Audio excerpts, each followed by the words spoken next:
Crew chiefs, please make sure you have the current crew chief handout and pit road penalty card with you for the race. Please have your spotters take notice where the fire trucks and emergency equipment are positioned to enter onto the racetrack. Also, take notice where the chase vehicles are located.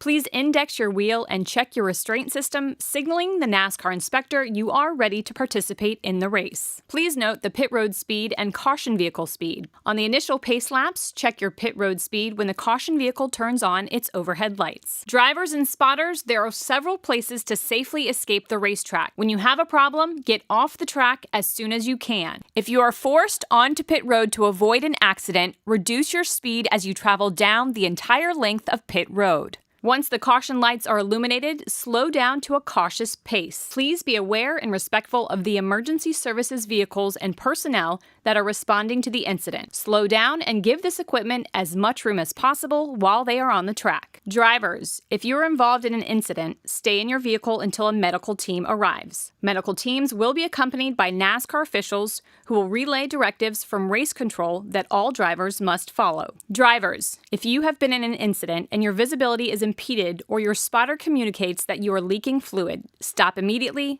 off of the racing surface. The caution vehicle is parked in turn 1. The caution vehicle will stay low in turns 1 and 2 when entering the racetrack. Signal to the drivers behind you that you are pitting as you are exiting turn 2. Check your brakes on the back straight and drop down low before entering pit road. Do not pull up to pit. Hold your respective track position under the yellow flag. Pit road will be opened by command of race control. The pit entry flag person and pit entry light are positioned to driver's left at the yellow commitment line.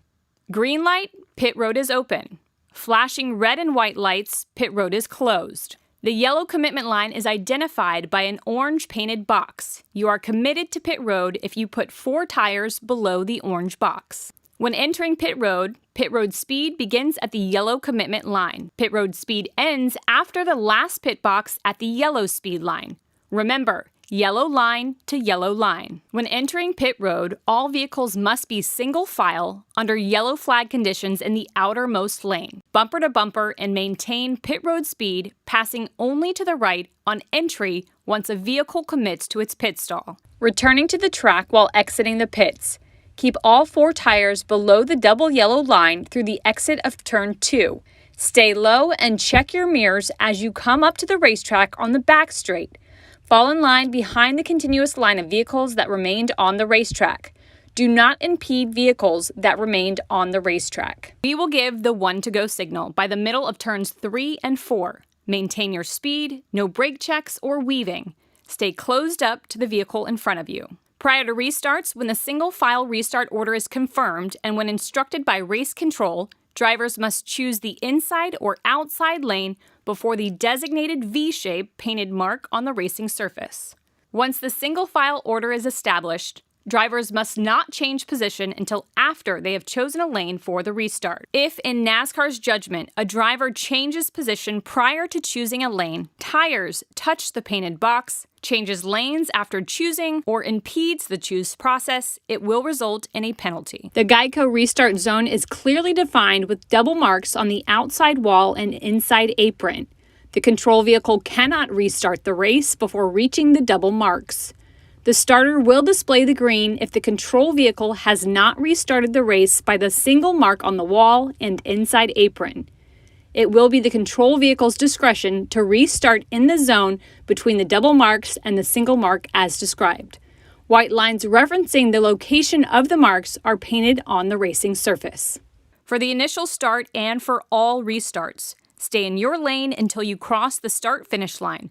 The front row establishes the lanes and the inside lane must be established above the inside painted line.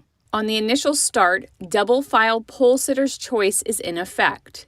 The choose rule with free pass and wave around procedures are in effect on all restarts that occur during the race. The race consists of 3 stages. The first and second stages will end with a green checkered flag, followed by a caution period and restart. The top 10 finishing positions and any vehicles not on the lead lap positioned on track between the leader and 10th place are determined frozen at the start-finish line when the green checkered flag is displayed. These vehicles must maintain their positions after crossing the start-finish line. no passing. The end of the third and final stage will conclude the race. The race may be concluded with NASCAR overtime in the final stage. If the race distance is extended, the race will go into overtime. Overtime will consist of one or more restart attempts. If a caution occurs before the leader reaches the start-finish line, additional attempts will be made until the leader reaches the start-finish line under green flag conditions. However, if the leader reaches the start-finish line and then a caution occurs, the field will be frozen and the overtime attempt will be official. The race will not be restarted and will conclude under caution. Drivers, this is your warning. Race above the double yellow line. If, in NASCAR's judgment, you go below the double yellow line to improve your position, you will be black flagged. If, in NASCAR's judgment, you force someone below the double yellow line in an effort to stop them from passing you, you may be black flagged. Thank you and good luck in the race.